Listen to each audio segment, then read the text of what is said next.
recording this meeting and I'll put it on for people to view later on. And we have all the four peace scholars already join us, and we have the governor, so we would begin right now. So, over to our host for the evening, Rotarian Shalini Singhania from Rotary Club of Ranchi. Over to you. Thank you, PP Manoj Tiwari. Good evening, everybody. It is my pleasure today to host this event. And I would like to begin with a Sanskrit shloka. And it is Sarve Santu Sukhina, Sarve Santu Niramaya, Sarve Bhadrani Pashyantu, Ma Kaschit Dukh Bhagu Bhavet. Om Shanti, Om Shanti, Om Shanti. May all be prosperous and happy. May all be free from illness. May all see what is spiritually uplifting. May no one suffer. Om Shanti, Om Shanti, Om Shanti. On this note, let's begin an evening full of peace, peace, and peace. A very good evening to DGs, PDGs, ADGs, past presidents, and fellow Rotarians and fellow peace scholars. So, to begin today's session, I would like to invite today DG Rajan Gandotra. And I would like to, those who don't know him, I would like to give a brief introduction of him. Rotarian Rajan Kandotra joined Rotary Club of Dhanbad in 1996. He's in the business of real estate development. He served as a club president in 2005-2006, served District 3250 in multiple avenues. Rotarian Rajan has a passion for working on global grants, and he's coordinated the global grants for setting up of eye hospitals, dialysis centers, distribution of 500 sewing machines, toilet projects, Saili Center in District 3250. He was recognized with Rotarian of the Year award in 2014 and 15. He is married to a Rotarian, Rotarian Anju Gandotra, who was the past president of the Rotary Club of Dhanbad. They are blessed with two children, Charu and Viraj. Governor Rajan is very fond of music, traveling, photography, social service, and making friends. So please welcome our District Governor, Rotarian Rajan Gandotra.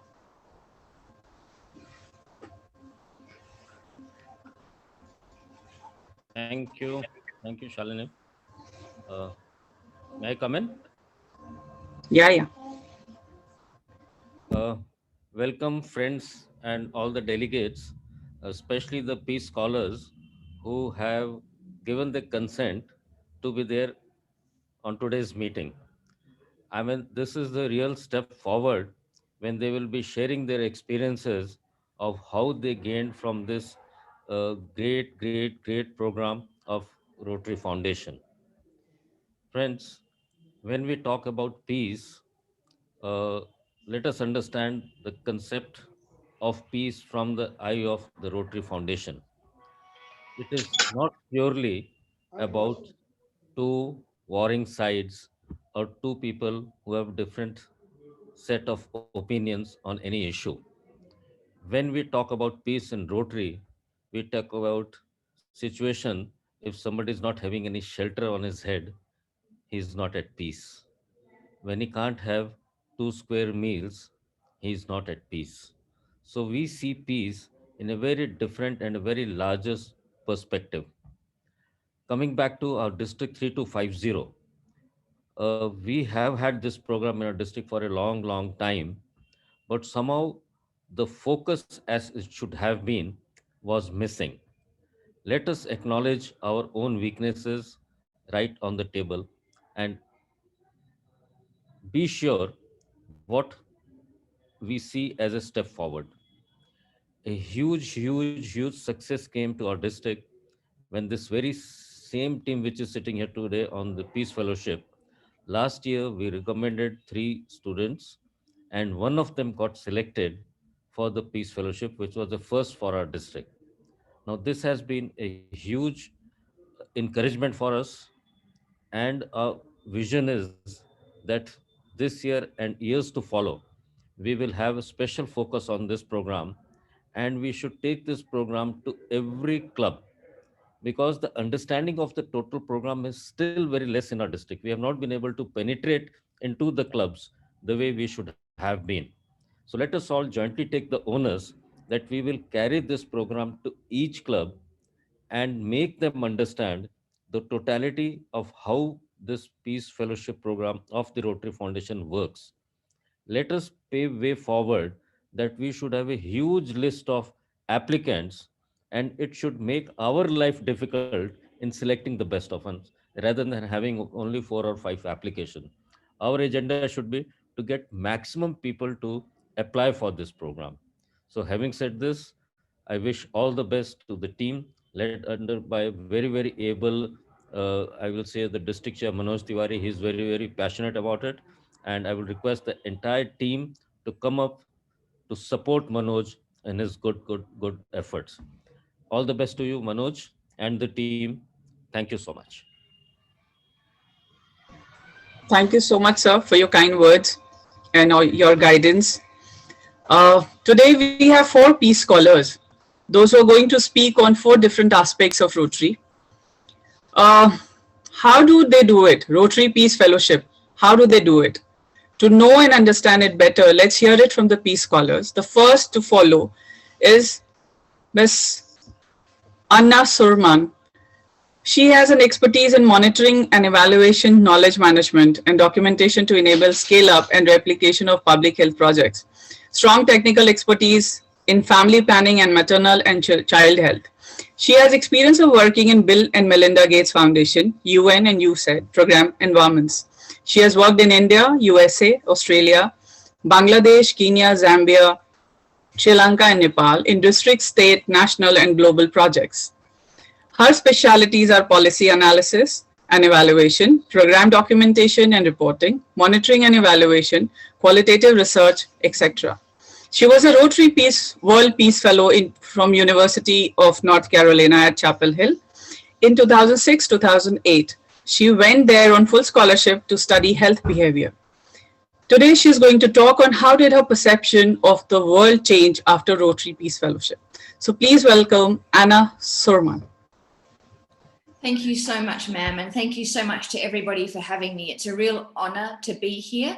I always really appreciate the opportunity to touch base again with Rotary. It's always very inspiring and edifying for me. So thank you for having me. I'm so thrilled to see this effort to support the fellowship program from the clubs of Bihar and Jharkhand. And I would like to offer my unequivocal support to pushing these applications forward in any way I can. So I've been asked to talk about how the Peace Fellowship changed my perspective of the world. And I think there's 2 aspects to this. One, of course, is getting a world-class education. And the way that transforms you is that it gives you amazing confidence in your skills and your ability as a global professional. I think that's somewhat obvious, but I will speak a little bit more about it. The second, of course, is the second thing that's catalytic and transformative for a Rotary World Peace Fellow is the commitment that Rotary has shown in me. And that commitment that Rotary made to me by supporting my fellowship means that I myself have always maintained a very strong commitment to stick to my career and stick to a principle of working towards a global good, the global good.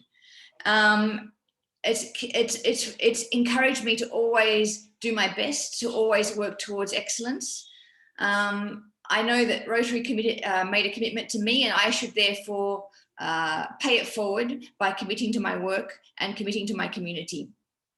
And I think I've had a lot of opportunities to work in the private sector or pursue more lucrative career paths. But for me, I've remained very firmly committed to my chosen career of public health to honour the commitment that Rotary showed in me.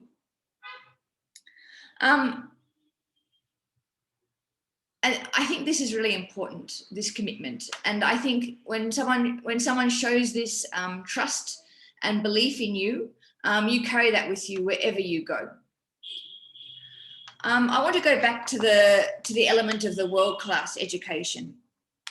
For me, not just the actual formal education I got within the classroom, but also the education of being part of a cohort of Rotary Peace Fellows meant that I have a fabulous network of professionals all over the world, in India, in Australia, globally, in DC. Whenever I travel, I always have someone I can meet up with and share our progress and update and support each other. So I think this is really important because it's made it very easy for me to work at a global level. And in my work, I regularly switch between working on projects based in India, my chosen home, where I live, and global projects.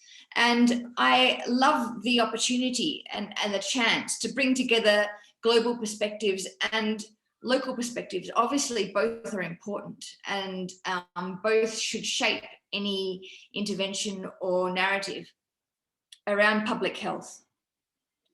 But being able to make that shift between a local and a global perspective, I think Rotary gave me the ability to do that. And it's not always easy. I sometimes do struggle to come back to a domestic project or go up to a global project. But I really do appreciate the ease of movement between those two scopes that I'm able to work, the two key domains I'm able to work in my career. And being able to shift between domestic India projects and global projects also gives me the opportunity to highlight some of India's public health success stories, such as the JSY scheme, encouraging women to deliver within facilities, such as some of our digital health successes. And this is a real honor for me.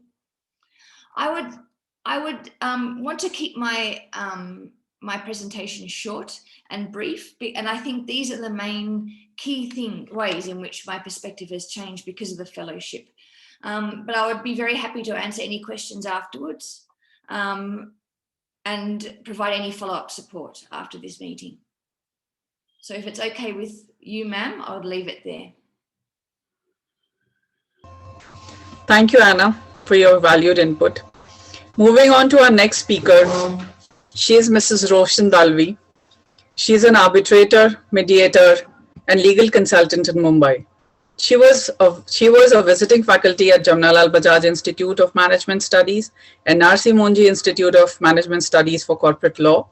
She has presided over civil and criminal matters in Special Court CBI and Special Court MPID for anti-corruption and investor fraud cases. She was elected to participate in judicial training program in gender and law at the University of Warwick, Coventry, UK. She was elevated as judge to the Bombay High Court bench in June 2005 and appointed as a judge to the Special Court. She retired on 6 November 2015. And interestingly, she chose to be a Peace Fellow post her retirement. So please welcome, and let's hear it from her. So she would today speak on conflict resolution for professionals. So let's hear it from Ms. Roshan Dalvi. Good evening, friends. It's a privilege to be with you. And I understand that this is meant for the youngsters of our country who want to consider a career in peace and conflict management or peace and conflict resolution. Now, it so happened that I met a very dedicated Rotarian, Mr. Ruya from Bombay, who kind of inspired me to go in a way. And I thought, why not do it? Because you're not too old to do anything. I mainly thought that it was because I did conflict resolution all my life in my professional life that I would be able to do this even better now. Now, as a lawyer and as a judge, we resolve conflicts every day. So, which are the various facets of being a lawyer and a judge that would allow me to do this better was my main gravamen. And I felt that anything in social laws or social legal work would do well. And that is what I really work for, aside from, of course, the commercial and the corporate law. So what I felt was that when we work for gender rights, when we work for child rights, we work for trafficking in children. That is the anti-trafficking, actually, the anti-human trafficking. We are doing the work of peace. And if there is a child in a home who is sexually harassed, who is abused, he is not at peace, as Mr. Rajan just said. If there is a woman who has been domestically violated, she is not at peace. If there is a trafficked child, she is never at peace.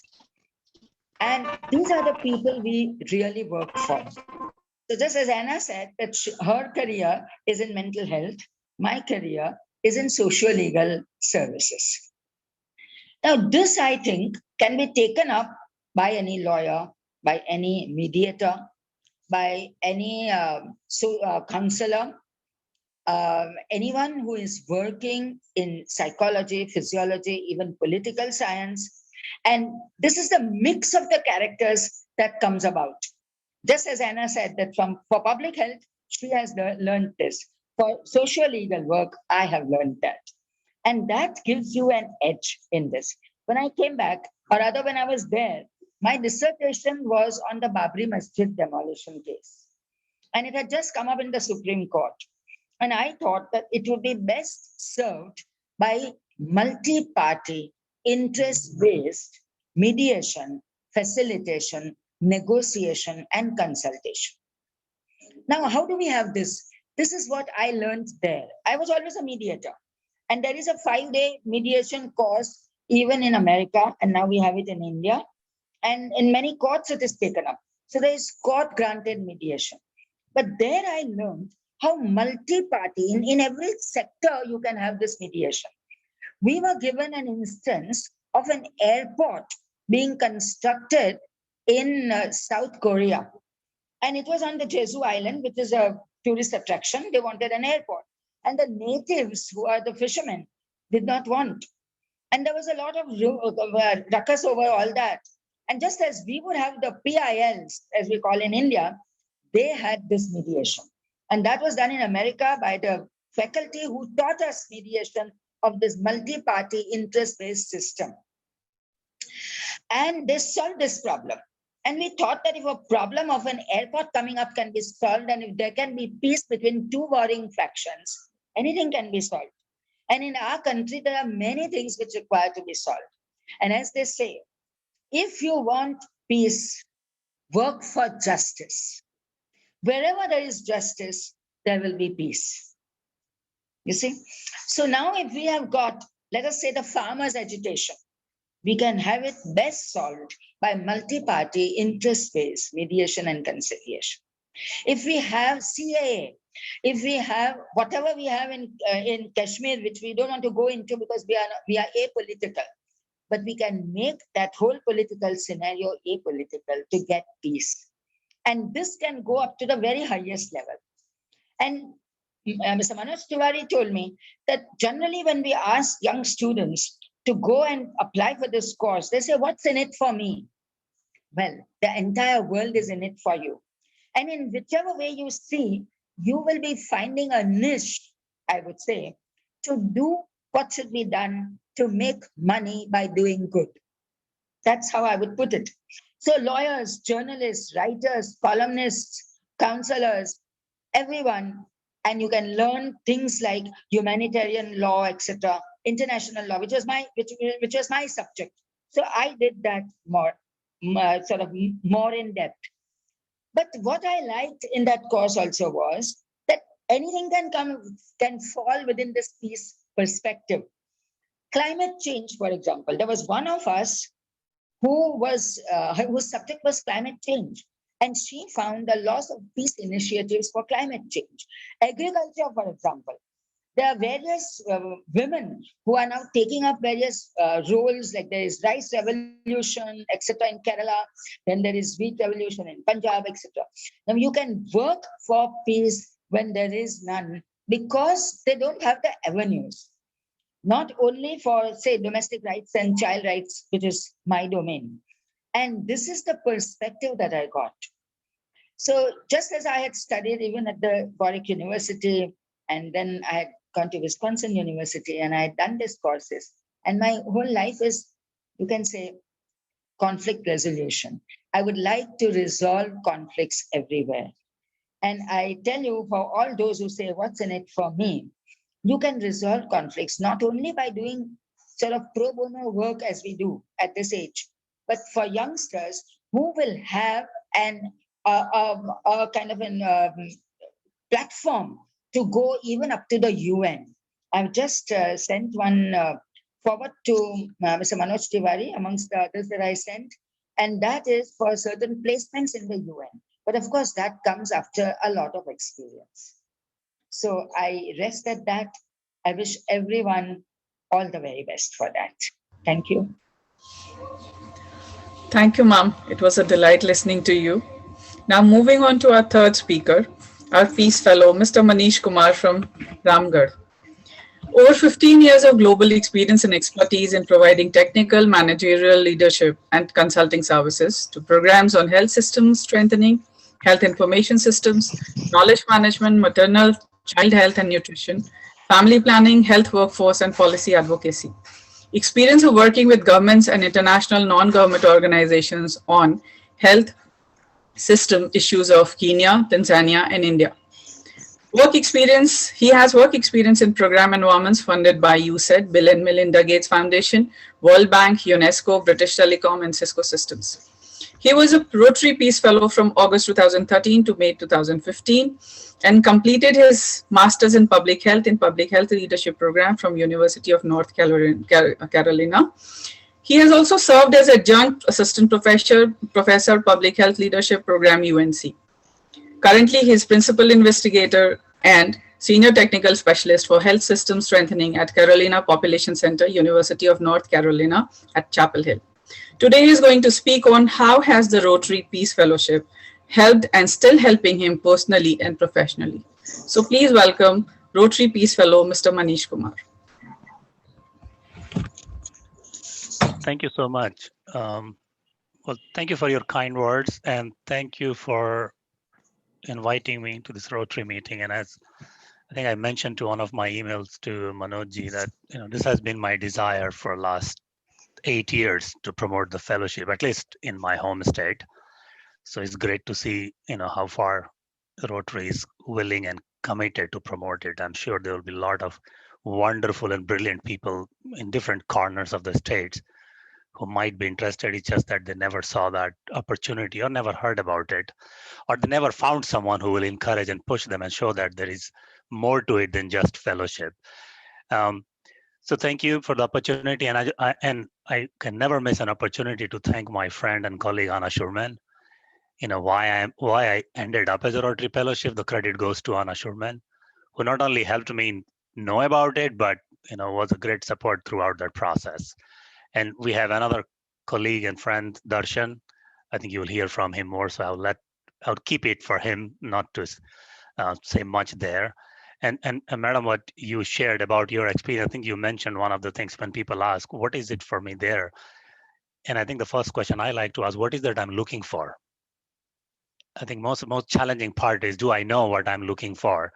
And if you ask me, for many years, I had no idea what I was looking for. I worked for 10 years. And still I thought, well, maybe I'll do something interesting, professionally challenging.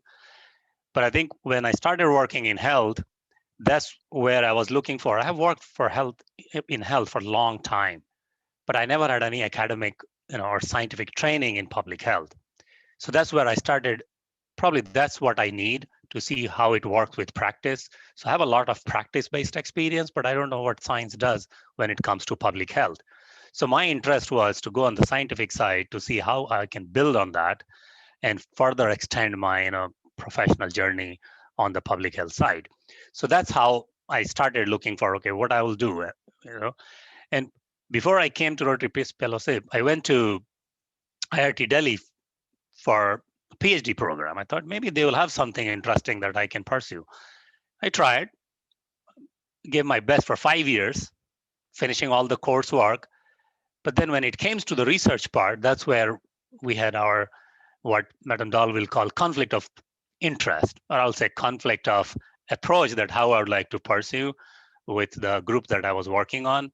And we decided, it's not going to work. So it's in our best interest that we pursue our own path, and let's drop it here. So I closed that chapter and told myself, but if I have to do a public health degree program, I'll find one of the best places that I can go. And I think it was just 2 years later that I learned about it, and Anna Schurman knows about all those conversations.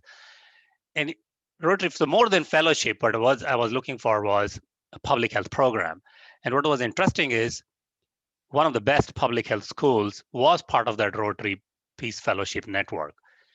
And of course, you may have heard about a lot of fellowship programs, but I think Rotary Peace Fellowship is not a fellowship. I think if people who don't know or who have not experienced, is a family that gives you an opportunity to grow as a person and as a professional. And I had colleagues who came to the same place on Fulbright scholarship for many, many years. And I know my good friend Anandji in Ranchi, he knows very well. But I'll say a lot of other fellows who come here on different fellowship programs who are still here. And when we talk with them, our experience and their experience are way different. As a fellow, you do get your stipend, yes. You get a great university, of course. You have your passion, which I think everybody has. But that family support that Rotary brings in, no matter which part of the world you go on, which of the peace center you choose, is unique. And I think people who live and grow in a family, for most of us who come from that society and culture, that's the biggest support that you can find, not only to thrive as a person, but your professional excellence always depends on how and what support you get from your family, in case you come with a family. Now, if you have your wife and children, which was the case with me, it's a whole different world. And that's more challenging than when you come as an individual. But that support that Rotary Peace Fellowship brings. So it's I think we always look on the fellowship side, but the biggest change that comes when you come to a new place, new academic place, new culture, new world, both as a person and professional, is very hard to navigate. Where should I start? Yes, I got the fellowship, now I'm here, but where should I start? And that's where the people, the club that you will be associated with makes a huge difference. That how you will thrive, but they also show you a whole new world that you may not be aware of. And I think just looking at the people who are part of the Rotary network, I think people who are interested in the fellowship, they can just see how the wide world is. We all work in our own disciplines, and that's how we see the world. But I think that world is more than that. And the Rotary Peace Fellowship is a fantastic example of see that. So professionally, after working for so many years, I came to public health, and the program I chose, again, thanks to Anna Schurman, is one of the best programs on the public health leadership. And the reason I chose that one, I never wanted to become a maternal child health expert, because you work for 10 years at the leadership level, you can't become an expert on maternal child health or health behavior for that matter in just a year or 6 months of coursework. And also, given my case, I think the family responsibility and what I had, that program was the best opportunity. So professionally, I think I made a good decision. And of course, you need good friends and mentors who can advise you. So anyone who will be interested, definitely talk with Anna Schurman and Darshan before you talk to someone who is based in US. I think that context always helps. So professionally, when I came, it just opened up a whole new world. You see the people who work, so much of amazing work being done. So just getting exposure to that kind of work will give you so many new ideas and thoughts that you will find it hard to choose one among those 100 that exist. And that's where your personal goal and professional journey becomes important. So personally, I knew what I wanted to do, but after struggling for 10 years, it's not easy to find it. And then I found the professional environment where I am currently working. And in the world that I work in is primarily because you end up in that institution, which is one of the best. And especially in the Rotary Peace Fellowship, if anyone who wants to do in public health, this is the only place that you can do. So now sometimes it's by, and if you love sports, this is the place where Michael Jordan used to study. If your study does not inspire you, I'm sure sports will do. So please keep that in mind. And I think Rotary now has a new peace center in Uganda with the University of Makerere, which is one of the best. Again, at same par with any other institution who is part of the peace network. So they also have a one-year program starting this February. So that's another great place. So you can see personal and professional accomplishments and what you want, it all will come from what is that you are looking for. I think once you become clearer, I have no doubt that you will find it in the Rotary Peace Fellowship, but also in the Rotary Peace Network. So please keep it in mind. It's fellowship is just one part of it, and Rotary and Rotarians, I think I and all other fellows are always grateful for them, not only for creating this opportunity, but allowing us to build on that. And I think if you'll hear from stories of the Peace Fellows just going on the Rotary Peace website, I'm sure you'll be surprised to see the kind of context and the background they come from and how much they grow personally and professionally. So that's in brief my experience, and I think we can talk more when it comes to the question answer session. So thank you so much. Thank you, Mr. Manish. It was pleasure listening to you. And also it made us understand Peace Fellowship better. I hope the new aspirants, they look forward and they get to interact with you guys later. So our next speaker is Darshan P. Mundada. He's the director of World Peace Dome at MIT World Peace University. He's the CEO of Starlight's Corporate Foundation and manages their sustainability initiatives, focusing on environmental and human rights. He's a professional with an experience of about 2 decades in social entrepreneurship, social businesses, impact investing, and strategic philanthropy. He is passionate about corporate social responsibility, that is triple bottom line, people, planet, and profit impact.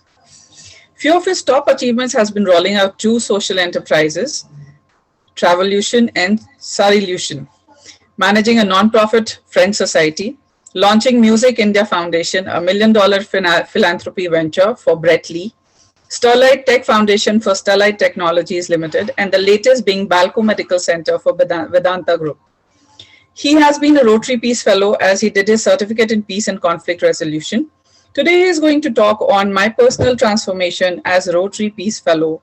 So please welcome Mr. Darshan P. Mundada. Thank you. Thank you for that elaborate introduction. I could guess a few sentences where it came from, but I'm not sure where the whole came from. Thank you for that.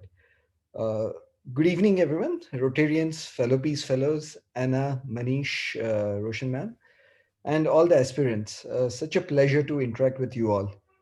Going after Anna and Manish, it seems I don't have a lot of tasks because they've actually covered a lot of bases. But I'll still try to speak about my personal transformation as a Rotary Peace Fellow as I've been asked to. Am I audible? Is it clear? Yes? Yeah, you are. Yes, you are audible. Perfect. Yes.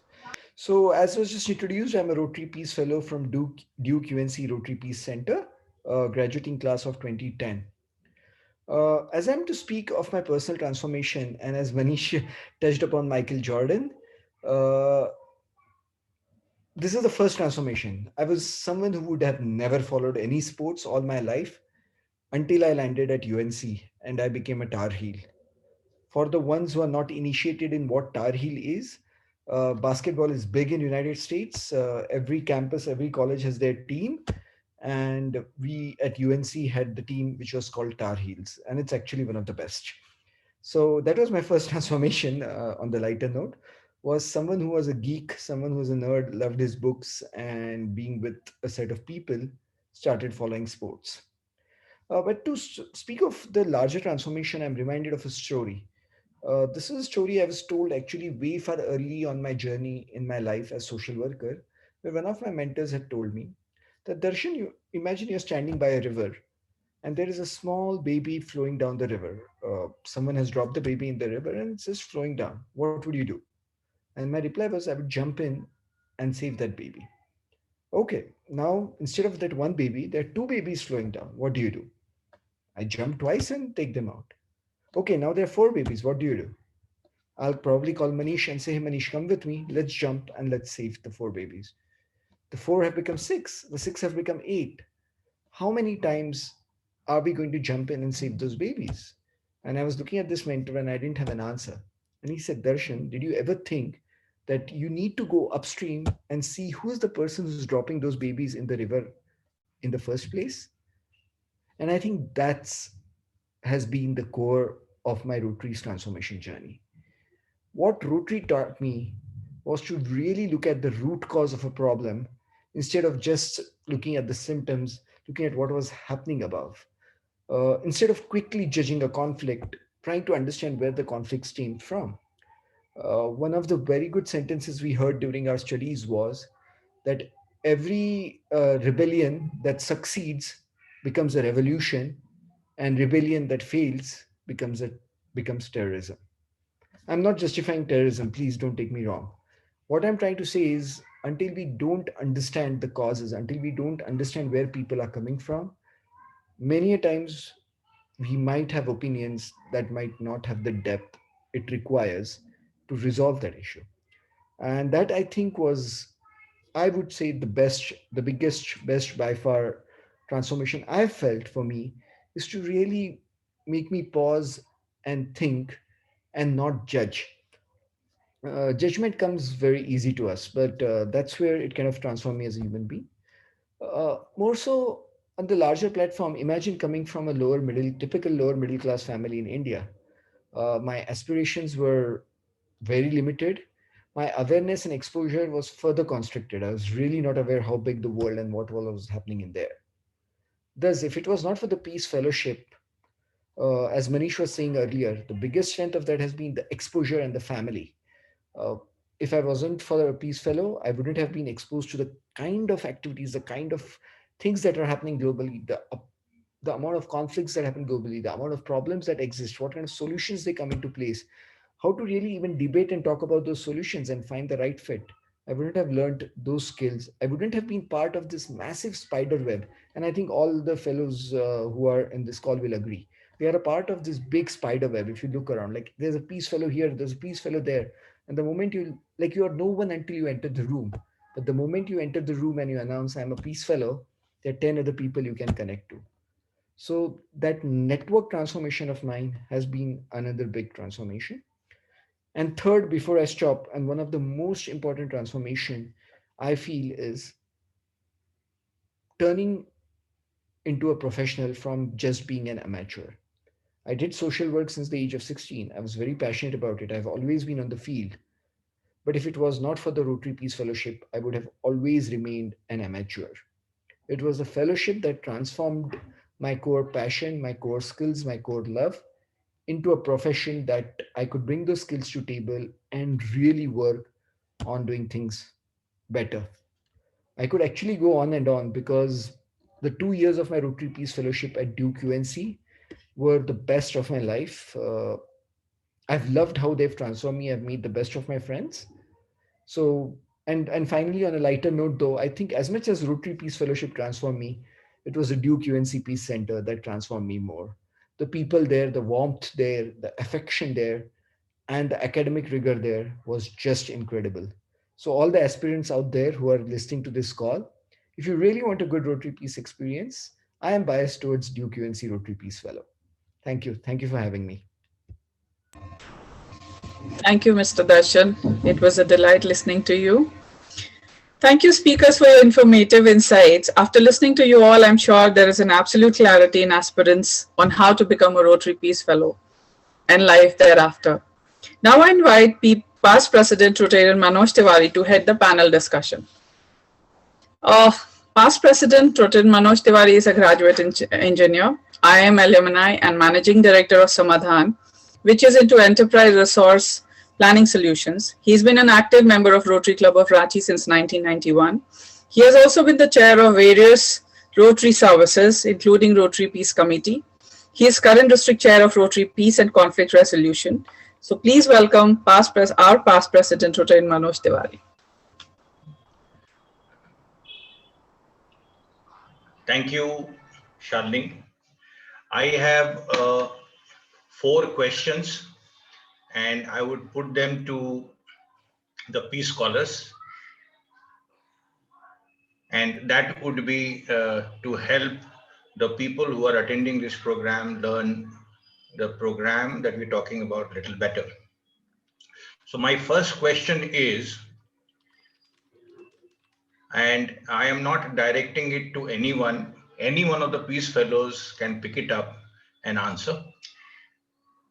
My question is that what was that one thing which had the potential to hold you back when you applied for a Peace Fellowship? And how did you navigate that? Who would like to answer this? I can go first, and Thank hope you you. don't mind if I am very honest. Yeah, please do. So I think the most challenging part for me was when I was trying to apply, just to find out a club which will sponsor me. And of course, it was not in Jharkhand, so that made the life even more struggle. So I was based in Delhi, and I went around to multiple clubs, just figuring it out, finding out a person who can really help it. But through the professional network, the work that you do, I found someone who has been associated with Rotary for a long time, and then everything else became so easy. So I think just knowing that where you go, and I think now probably it's not the same that it was 10 years ago. And this webinar seminar is a great example how much Rotary is putting an effort to take this information to multiple parts. But I will say that still many times it's challenging for people in remote areas just to know what the process is, who to talk, and what kind of paper or application work is required, what Rotary Club will do, what district will do before they even go to the next step of the application process. So I would say that for me, that was the first challenging part just to overcome. Rest of the part was easier once I got in touch with fellows. They explained everything else, how the process worked. Even they informed me, that you need to go to the club, but I think nobody knew, at least in the city that I was, which club will help you. And even in clubs at that time, not many people really knew about the fellowship. So that was, even harder to explain. Um, but I would say that this kind of seminar is a great example of how information is available, not within the clubs and in the main cities, but people who are members and are in places where there are not many, information networks. I would say that just breaking that barrier is a great contribution, and I really appreciate this effort. So thank you. I would Thank you, really, Manish. I would really back up what Manish said. I think the mentorship. I had a mentor from a Rotary Club in Australia who supported me through the application process. And at the time, I was in Bangladesh, in Dhaka, working for UNICEF. And if I hadn't had her ongoing and committed support, it would have been very difficult to complete the process. It was, at that time, I found it a little bit confusing. There wasn't as much information available. It was a very long process with many different steps. And yeah, her support was absolutely invaluable to seeing me through, especially in the context where I didn't have easy access to information, faxes or phones or email in those days. So I think, I don't mean to put too much pressure on the Rotarians on the call, but your sponsorship of applicants and your mentorship of applicants is key to their success. And I think also any support we can provide, I think you should feel free to tap into the graduate network, because I think all of us, I can speak on behalf of all of us, in that we're very keen to see candidates from India successfully go through the program. And I certainly would do anything I could to help. Thank you, Anna. Anybody else would like to add to this? I'll just add one word: GRE. Don't get overwhelmed. If you're applying for US, please don't get overwhelmed by GRE. It's not rocket science. It did overwhelm me, and I actually went to GRE without even touching any textbook and anything. I was just too overwhelmed. I was like, I really don't need this fellowship. I don't want to do any of this. But because I've applied, I need a GRE score, and I did clear it. So GRE is not rocket science. That does not mean don't prepare. Please prepare for it. But yeah, don't get daunted by GRE. Thank you. My next question again, I will narrate it, and anyone from you can pick it up. That one narrate one high point in your career after Peace Fellowship, which is really a turning point for you, and turning point radically changing you as a person. And that high point, if you could share with our participants, any one of you can pick it up.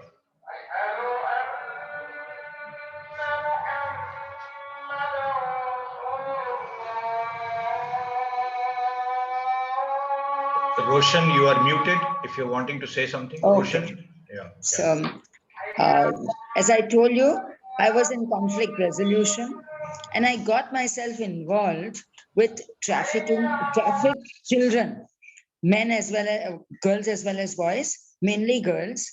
And I've been working then with IJM, International Justice Mission. And I do all the back end work, like, training of lawyers, prosecutors, judges, policemen, etc. Very satisfying job, all pro bono, because I have my other business going. That is my profession. And you feel that you have really brought life to some people whose life was really nothing. That's what I liked. Very touching. Thank you, Roshan. Anybody else would like to contribute? Or I put in the next question. The next question is that what is one advice that you'd like to give to the Peace Fellowship applicant? One advice, the most important that you consider would be valuable for them. I could go first on this. My advice would be to what Manish was saying earlier. Don't apply for Rotary Peace Fellowship just because it's another educational experience. First of all, you will not get selected because it requires certain credentials. But if you do, you will at some point in time find yourself struggling to fit in the larger group of people who have tremendous fire in their belly to achieve something. So it would be really good to know why you are applying for this peace fellowship. Obviously, the application process helps you think through that. But even before that, why? Why Rotary Peace Fellowship is a very critical question to ask and answer before you even apply. I think that's excellent advice. And I really appreciated how the concept of peace was explained and described at the beginning of this meeting. I think you need to figure out what peace means for you and for your career. Obviously, it can mean many different things. It can mean, it can mean health and well-being. It can mean peace of mind. There's many different ways peace can come into your career as a meaningful driver of your career. But you need to own that and make sure you push that forward in your application. Yeah, and I'll also make a quick comment. I think the story that Darshan shared earlier is a great example of how you can think about going forward. So, and also the way Rotary looks at peace is not the textbook definition of peace.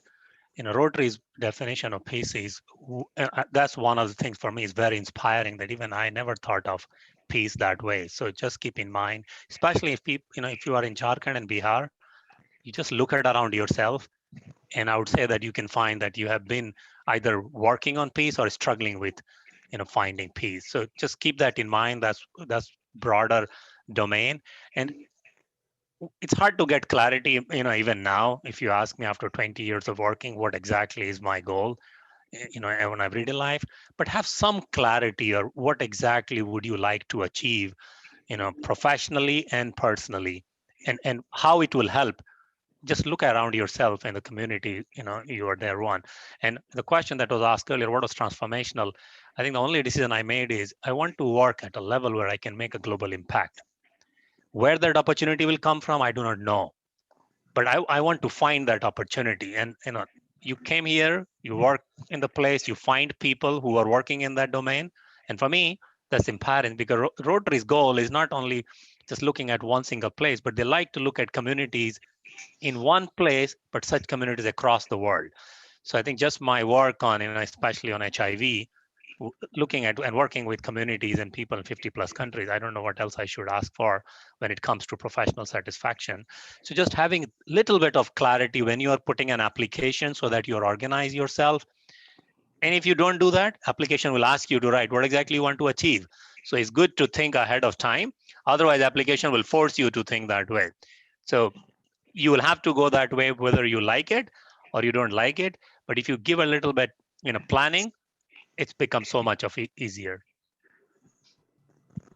Thank you, Manish.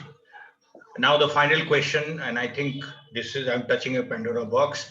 But the question is that when I picked up this peace fellowship and wanted to promote it, I was perpetually faced with this question from everybody: what is in it for me? What is in it for me?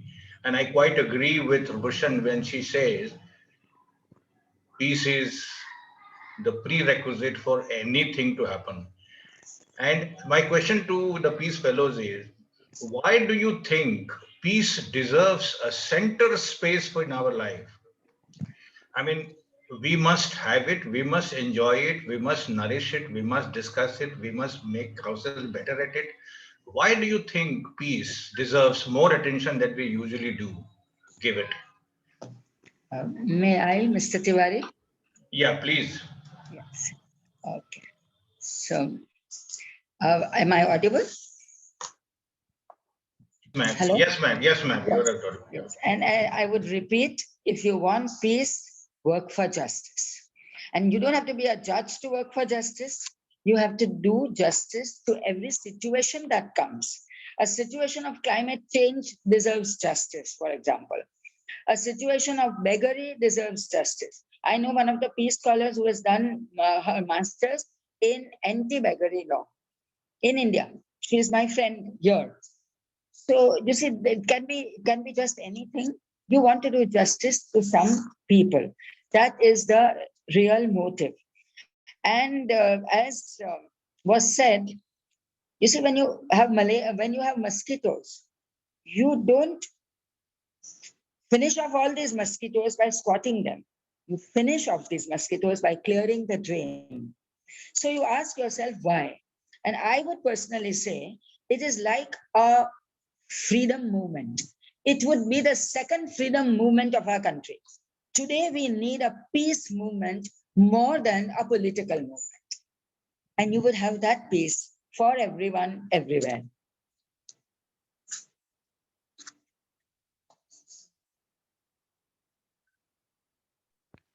You're muted. Yeah, I'm saying thank you, Roshan. Anybody else would like to add to this? Yeah, I'll add my perspective. I think this when you come as a fellow, these topics come in conversation when you are talking with your fellow colleagues, and all they have a different perspective. You hear a story, someone surviving, a kind of civil war or conflict in a country, and if you ask them what is their peace perspective, it's totally different.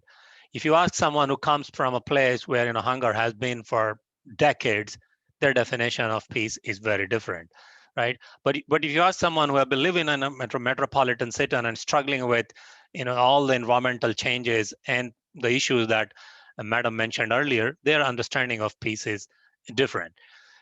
But what they all are looking for, how can we find a solution that my situation can improve so that one, as a community, you can get along very well, or at least you can support in each other, or at least you are not enemies, or you don't fight with each other. So depending upon where you are, where you live, where you have spent, or where you want to contribute, you can look at around your surroundings. And in the Rotary world, you will find that issue is what Rotary is passionate about.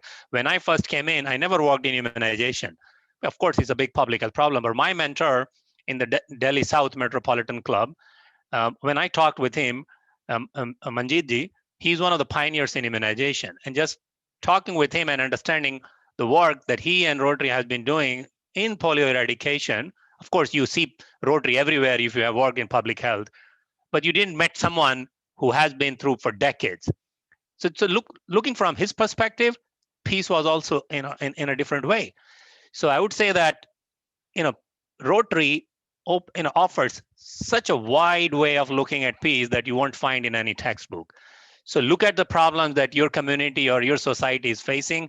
You can turn it into a good way of pursuing your goals, and I think Rotary will always be supportive of that kind of approach. Thank you.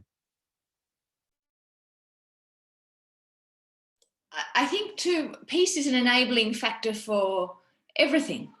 It's a foundation for whatever we want to achieve in our communities or in our families. So if we look at that broadly, like Manish said, Rotary does not adopt a textbook definition.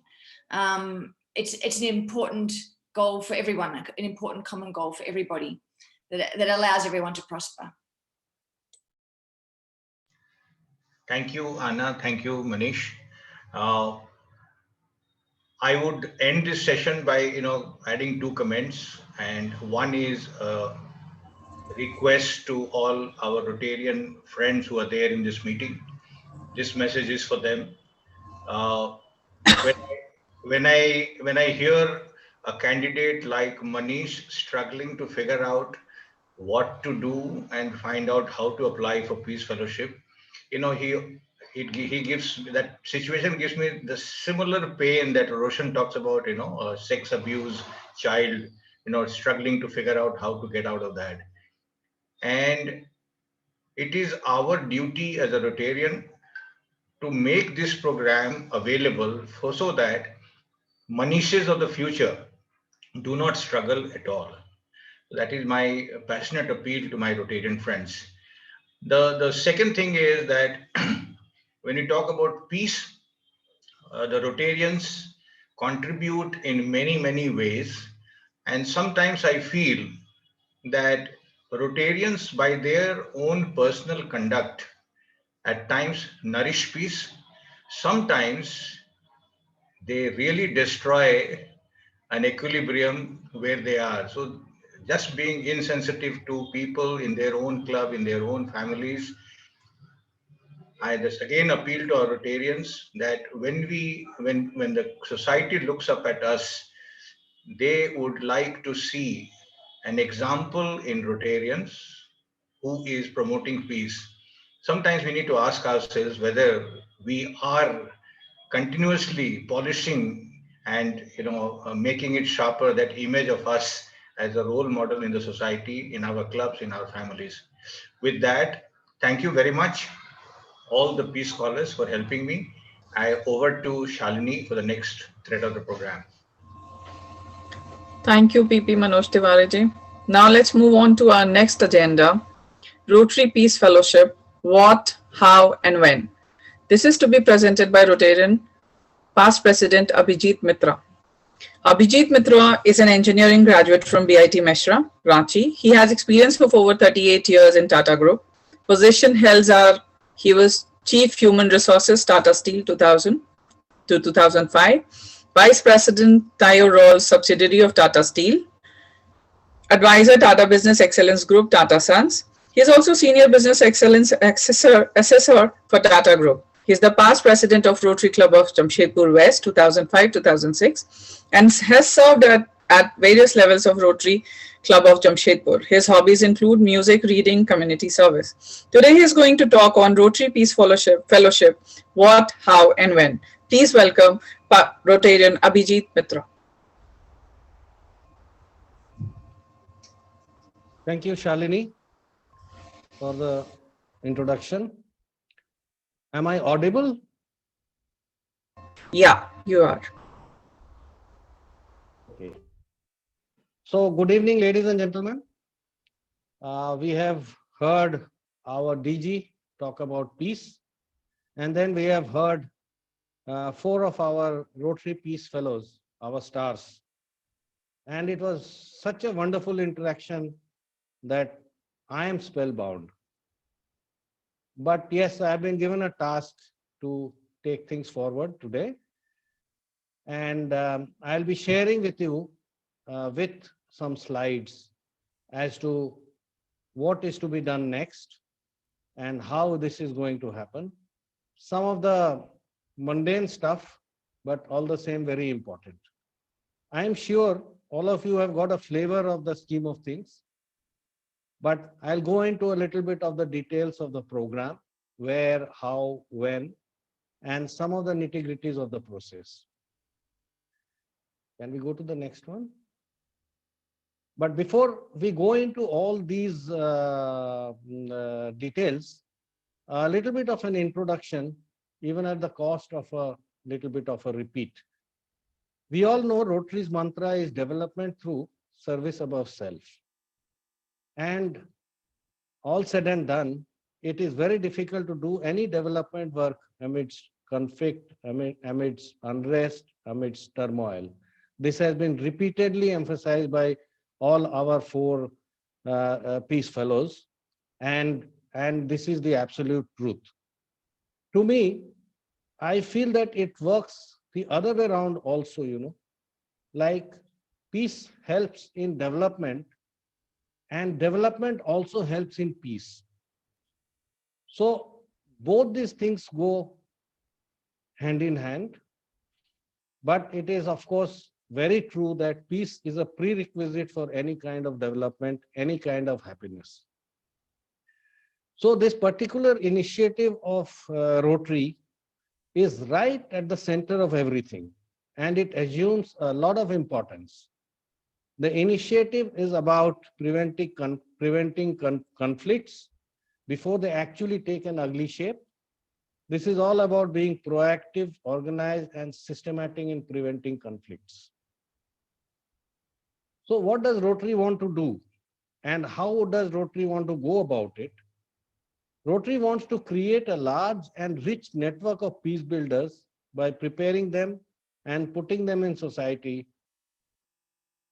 or taking people from the society and honing their skills to prevent conflicts around the globe.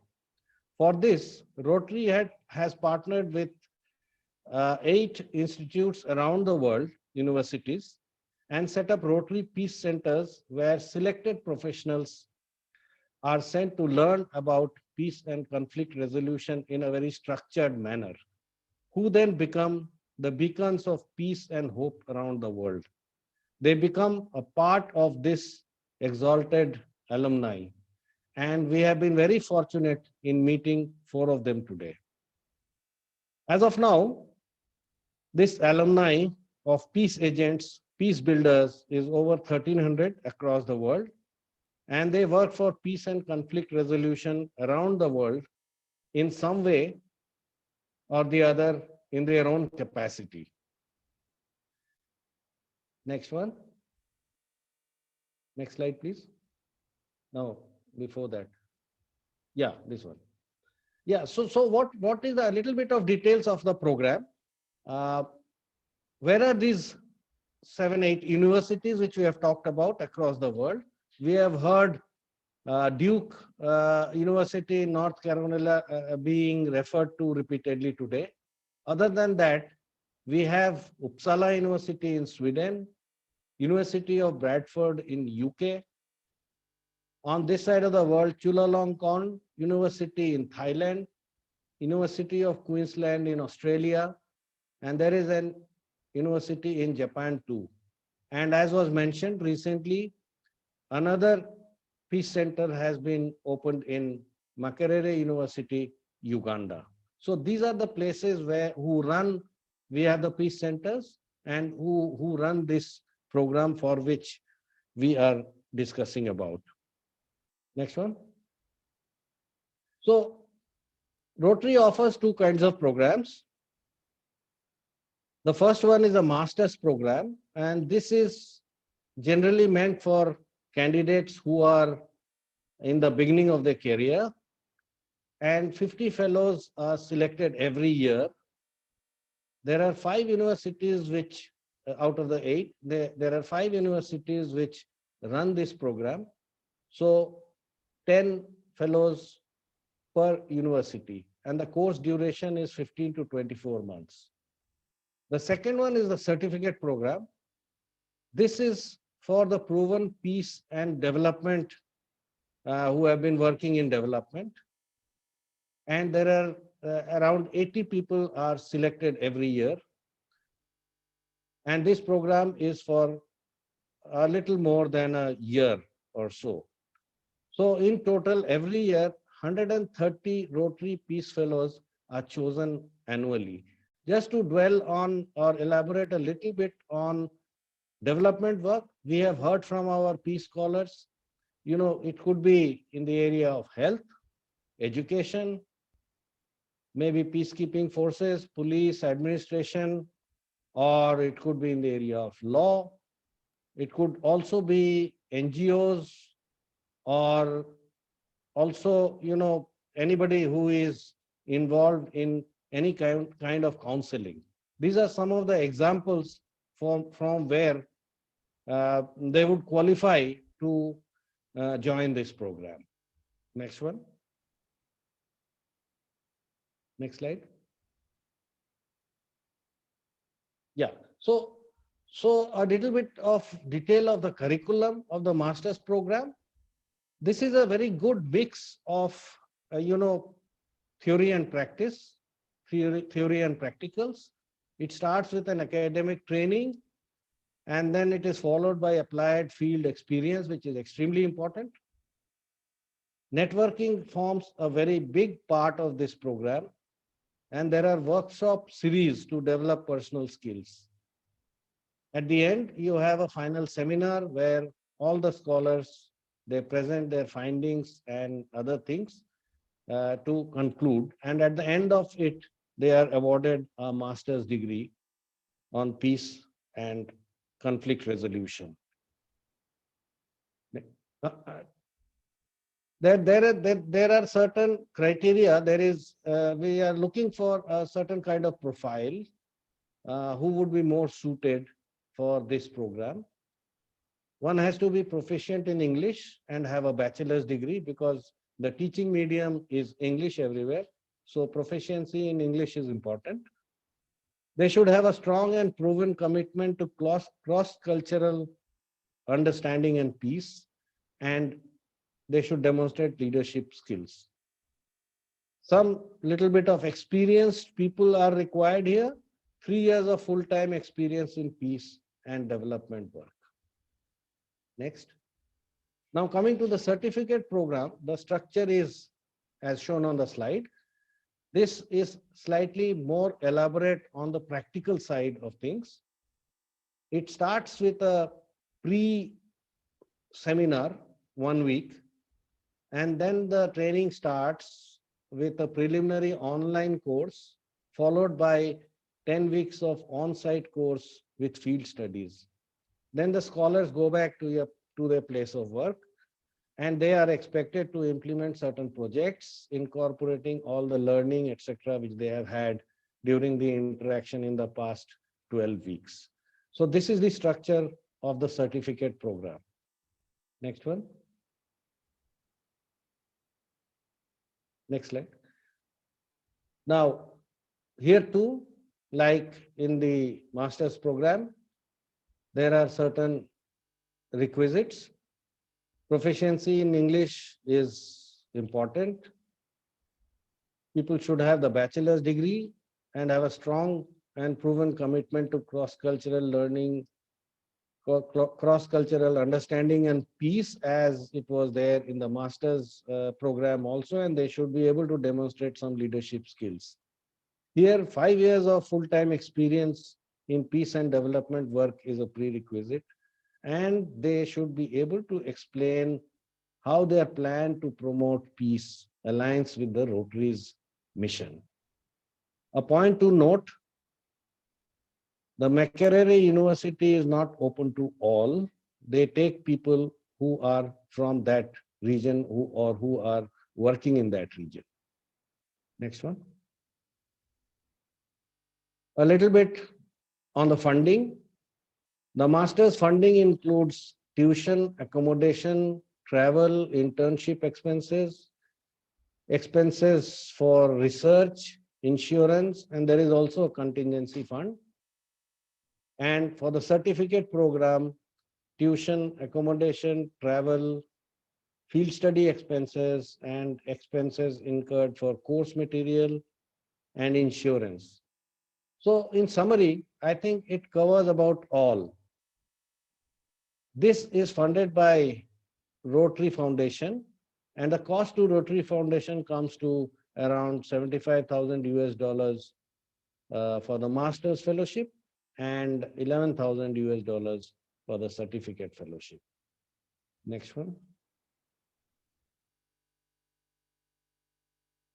So all our alumni, 4 of them we have met today. Where are they spread all over the world?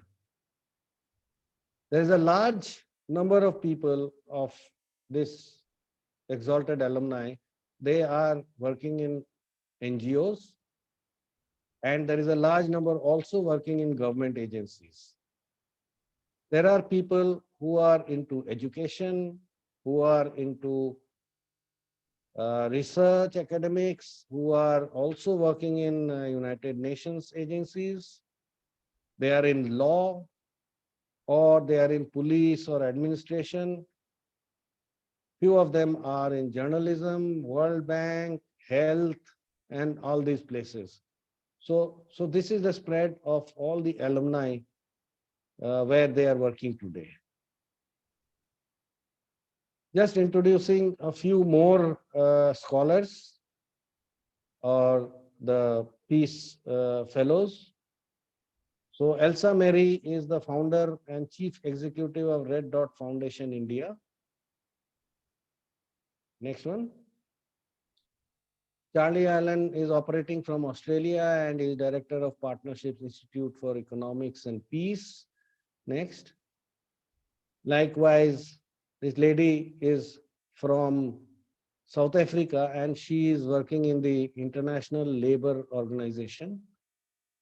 And Mr. Ahmad is the director immigration partnership in Canada. He graduated, he took the course in the university in Queensland, Australia. Now we go into a little bit of the application process. So, for the curriculum which will start next year, that is for the program which will commence in 2022, the online application website is already open. It opened on 1st of February.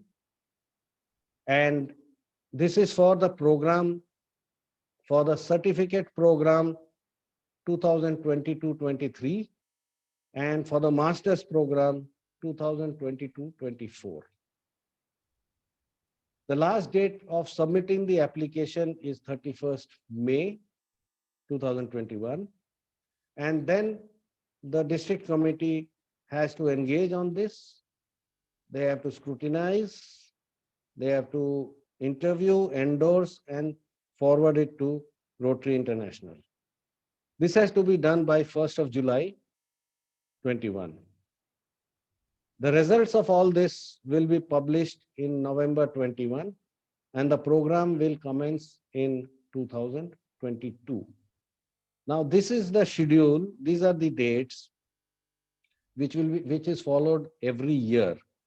So again, a new set of applications will be invited from 1st of February 2022. So there are certain eligibility restrictions also, because as you have seen that Rotary is running this program and Rotary is not a beneficiary of this program. So few people would not be able to apply, few kinds of people will not be able to apply for this program.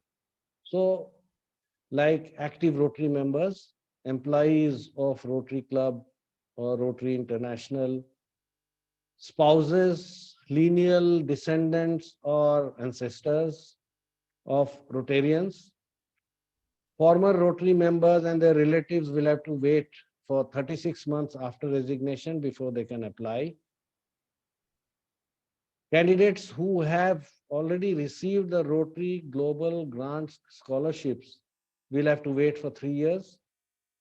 And Rotary Peace Fellows who have completed the certificate program and want to go for the master's program will have to wait for 3 years. Likewise, Rotary Peace Fellows who have completed the master's degree and want to go for the certificate program will have to wait for 5 years. So this is the process in which the whole thing works. So one point which I want to mention before we go into some questions is that point to note is that the application will take time, because apart from the resume, one has to submit recommendations, There are some essays to be written and transcriptions, social impact plan, etc., etc. This will take time, and that is why the time has been given till 31st of May.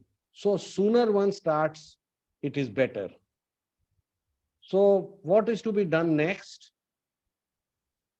For the candidates, they should get in touch with the Rotary Club, one of the Rotary clubs. And as we have seen and as we have heard from our Peace Fellows, is that uh, people have struggled in finding a Rotary Club who will sponsor them.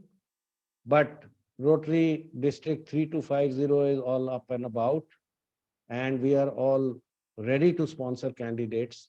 So the candidates needs to get in touch with some Rotary Club, and I would say our Rotarian colleagues, sorry, to get in touch with the candidates and ask them to start this process. And the first thing which needs to be done is to go on the Rotary website. There is a eligibility quiz. The candidate should go through the eligibility quiz. A lot of things will become clear at that stage.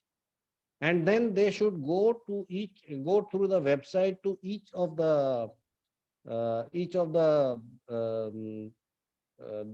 Rotary Peace Centers and study the curriculum. Why so? Because there is a little bit of a difference in the different universities, depending on which is the area they are trying to emphasize.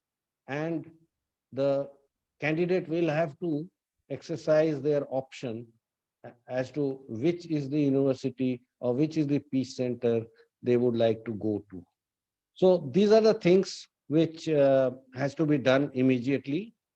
And the request to all our Rotarians and Rotarian colleagues is to look for good candidates and take them through this process. Without your help, I don't think this mission will be very, very successful. So that's all I had to share. And I would like, before I hand it over to Shalini to take the program forward, we should spend some time on some discussions and clarifying some doubts on the process and other things. And I would request our district chair Manoj and Dr. Anant Kumar and others and all our scholars to help in clarifying those doubts. Thank you very much. So if anybody has any clarification, please shoot.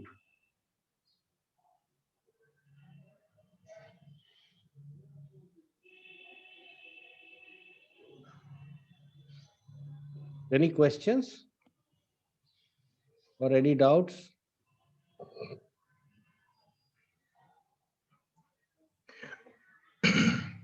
If there are no questions or clarifications, you can get in touch with Dr.